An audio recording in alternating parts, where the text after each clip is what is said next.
There will be weeping and gnashing of teeth when Mbabane Swallows, who are unbeaten in all competitions, take on Matsapha United in the last 16 of the Swazi Bank Cup.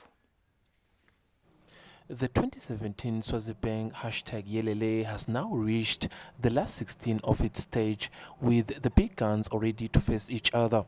Following the cup draw that was conducted at Swazi Bank headquarters in Mbabane, the defending champions Mbabane Swallows will face Premier League side giants Matsapha United.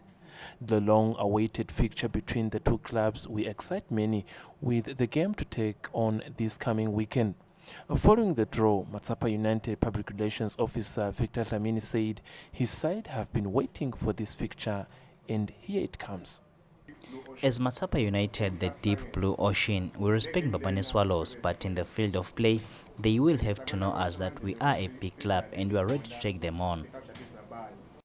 On another side, Mbabane Swallows Chief Executive Officer Subsiso Manana says the history between the two clubs is yet to be known.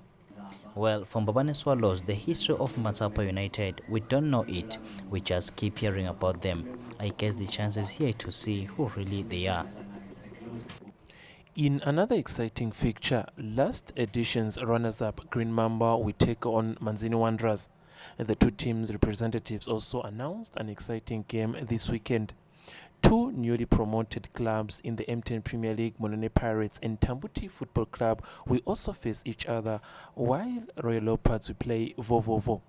Mbabane Highlanders will play Manzini Seabirds, while Manzini Sundowns will face Sisonke Football Club. Young Buffaloes will play Midas City. The chairman of the tournament, Joanna Sobus, announced that the games will be played this coming weekend from Friday to Sunday.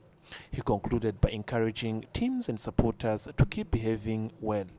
For Swazi TV Sports, Fabrice Musonera, John Moleleken, Mbabane.